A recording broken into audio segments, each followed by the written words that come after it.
It was a quiet morning in Central Park.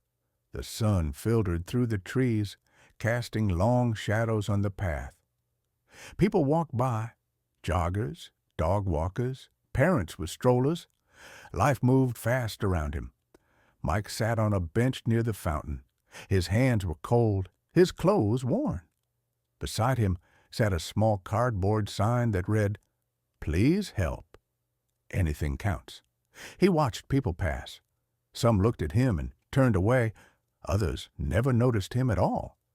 Then he saw a man in a sharp gray suit walking slowly, holding a coffee in one hand, a leather briefcase in the other. His steps were steady, his eyes calm. Mike thought, that guy looks like he has money. Maybe he'll help. He stood up and took a step toward him. "Excuse me, sir," Mike said. "Could you spare some change?" The man stopped. He didn't reach for his wallet. Instead, he looked straight at Mike. "Let me ask you something," he said. "You ask people for help. But have you ever given anything to anyone?" Mike blinked, caught off guard. "Me? I'm homeless. I don't have anything to give." The man nodded. "Then maybe that's the problem." Mike frowned. "What do you mean?" "I'm a businessman," the man said. "I believe in exchange. If you can't offer anything, why should anyone give you something?" And just like that, he walked away, disappearing down the path between the trees. Mike stood there for a moment, frozen. The man's words stayed with him. "If you can't offer anything." He sat back down. For the rest of the day, he didn't speak to anyone. His eyes watched the ground. His thoughts spun in circles. That night, curled up under a bridge near the park, he stared at the sky. Cold wind blew across his face. "What can I give?" he thought. "I have nothing." But he couldn't stop thinking. There had to be something small, something he could give. Mike didn't sleep much that night. He lay under the overpass listening to the hum of distant traffic. The words from the man in the park echoed in his mind. "If you can't offer anything, why should anyone give you something?" He stared at his hands. Dirty, empty. What do I have? What could I ever give? For days he had lived from cup to cup. People gave spare change, maybe a sandwich. But he had never thought about giving anything back. He had never imagined he could. The next morning, he sat again on the same bench in Central Park. The air smelled of grass and warm earth. People walked by. Joggers, cyclists, the same man with the little white dog. Mike didn't ask anyone for help. Not today. Instead, he watched. Across the path, a young girl gave her mom a wildflower. The mother smiled and kissed her forehead. Nearby, a saxophone player filled the air with music. His case was open, coins inside. Mike watched as people dropped in quarters. Not because they had to, because they got something. He looked around. Just behind the bench was a bush with tiny yellow blossoms. Nothing special, but cheerful. He stood up, walked over, and picked one. Then another. By the end of the morning, he had a small handful of flowers.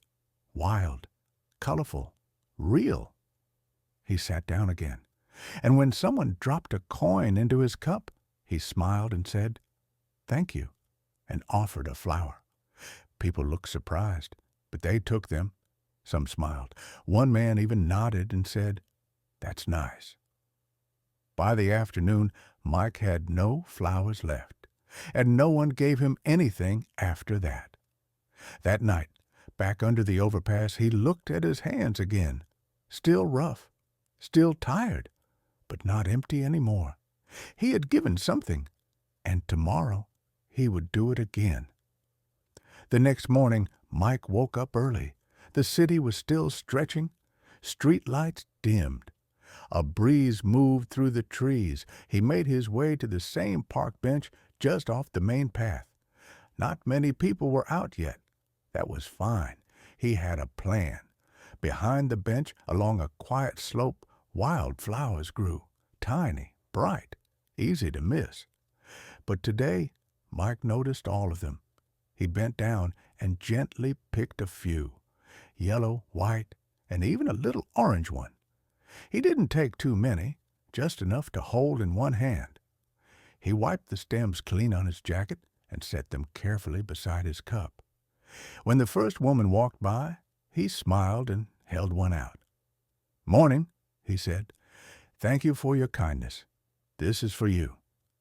She slowed, a little surprised. Then she took it, smiled back. "Thank you," she said. She dropped a few coins in the cup and kept walking. Mike looked at the flower still in her hand as she walked away. That felt good. By noon, more people passed. Some stopped, some didn't. But every time someone gave a coin, Mike gave a flower. He wasn't just asking anymore, he was offering. A little color, a little pause, a moment, and people noticed. He saw them smile. Some even looked around for him the next day. One man said, "You're the flower guy, right?" Mike laughed. "I guess I am." That night, he counted his change. It wasn't much more than usual, but somehow it felt different. He earned it. And tomorrow, he'd bring even more flowers. The days began to follow a rhythm. Mike would wake up before the sun climbed over the buildings. He'd walk through the park quietly, scanning the flower beds and wild patches for fresh blooms. Not too many, just what he needed. Then he'd make his way to the bench, the same one, his spot.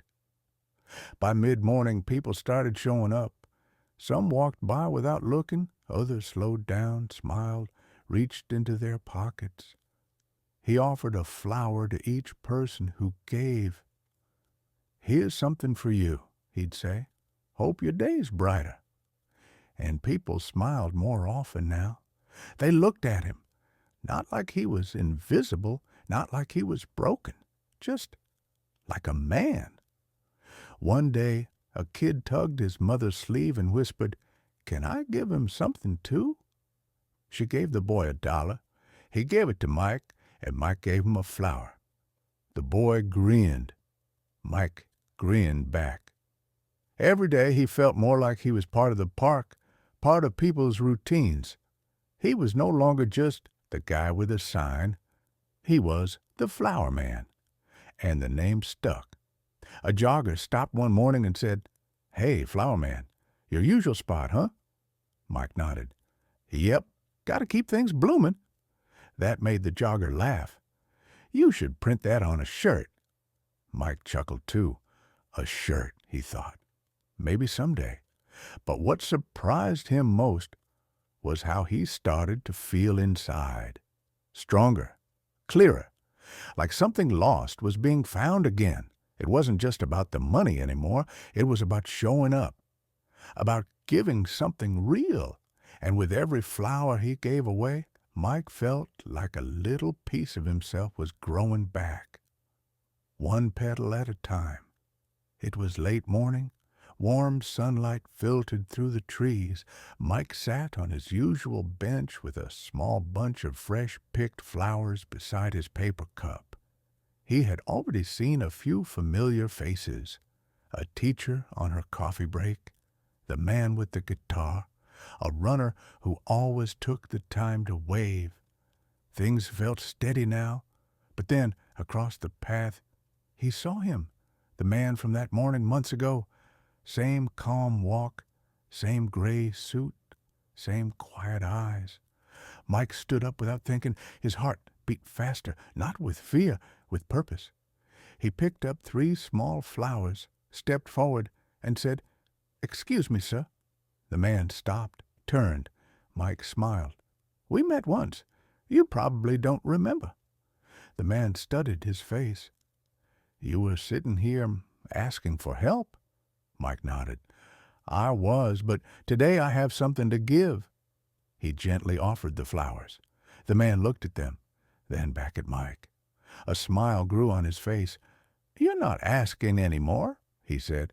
"You're exchanging." Mike laughed softly. "Guess I am." The man took the flowers. "Thank you," he said, and then he reached into his pocket and placed a folded bill into Mike's cup. "But I'm not paying for the flowers," he added. "I'm investing in what you've become." Mike's eyes stung, just a little. He watched as the man walked on, flowers in hand, and for a moment everything around him paused. The wind, the city sounds, even the footsteps. That one sentence echoed in his mind. "What you've become." He looked down at his hands. Still rough, still tired, but no longer empty. He sat down, breathed deep, and smiled. For the first time, he didn't feel like a beggar given flowers. He felt like a man who had built something of his own, something honest, and people were starting to see it. A week after his meeting with Mr. Harrison, things began to shift. Mike still picked flowers in the morning, still sat on his bench, still smiled at passers-by. But now, something had changed. It wasn't just about flowers anymore. One afternoon, a young woman stopped and said, "These are beautiful. Have you ever thought about wrapping them?" Mike blinked. "Wrapping?" "Yeah," she said, "like little paper sleeves, like a florist does. People might even pay a little more." He thought about it that night. Wrapping, a presentation, making it feel like a gift, not just a wild bloom. The next day, he found an old stack of brown sandwich bags near a recycling bin. He cut them into strips, folded, taped, made simple sleeves. When someone gave him $1, he handed back a flower wrapped in brown paper with a short message written in pen. "Hope blooms in the smallest places." People smiled. Some left more than $1. One woman returned later and said, "Do you sell these in shops?" Mike shook his head. "Just here." She paused. "I work at a coffee shop on 82nd. We'd put a few near the register if you'd like." Mike's heart nearly stopped. "Yeah," he said, "I'd like that." He started wrapping more flowers, writing short messages. "You are seen. Small steps matter. Today is still yours." The shop sold out the first morning. Then another shop asked, and another. He saved his money, bought a second-hand phone, rented a small room in Harlem, got a haircut, bought a clean jacket, and one evening, walking past a storefront window, he saw his reflection. It startled him, not because of how different he looked, but because, for the first time in years, he saw someone familiar. He saw himself. 3 years had passed. Mike still walked the paths of Central Park, but not with the same steps. No longer with tired eyes or worn shoes. He moved with calm, with direction, with purpose.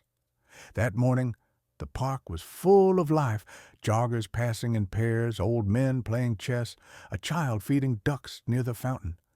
Mike had come not to sell flowers, but simply to breathe, to remember. He sat on a bench with a coffee in hand, watching the wind shift through the trees. And then, as if plucked from the pages of the past, a man in a familiar gray suit appeared, walking with the same even pace, coffee in one hand, leather briefcase in the other. Mike blinked. It was him, the man from 3 years ago, the one who had asked a question, then walked away. But now their roles were different. Mike stood up, not hesitating. He walked forward. "Excuse me, sir," he said gently. The man turned, his gaze calm and curious. "Yes?" "You may not recognize me," Mike said, "but we met once, right here." The man's brow furrowed. He looked closer. "I used to sit over there," Mike pointed. with a cardboard sign. I asked you for change. Realization didn't come. You asked me if I'd ever given anything to anyone, Mike said. That question, it stayed with me. It haunted me, and eventually, it changed me. The man studied him, still not fully connecting the memory to the man before him. Mike smiled. I started picking flowers, giving them away to anyone who gave me something. One at a time, I built a new life. A clean jacket, a small room, dignity. The businessman's face shifted, doubt turning into recognition. I remember now, he said. You were different then. I was, Mike nodded. But you saw something I didn't. You gave me more than money. You gave me a mirror, and I just wanted to say, thank you. You were right. The man's eyes softened. He reached out his hand. Mike took it, firm and steady. I'm glad, the businessman said. Sometimes you plant a seed and never know if it grew. It did, Mike replied, and it's still blooming. They stood there a moment in silence, hands gripped in respect. Then the man gave a slight nod. Be well, Mike. You too, Mike said. As the businessman walked away, same calm steps, same quiet air, Mike turned back toward the bench. The wind moved through the trees again, and though no flower exchanged hands that day, something greater had passed between them, not charity, not commerce, but recognition. Two men, once strangers, now equals.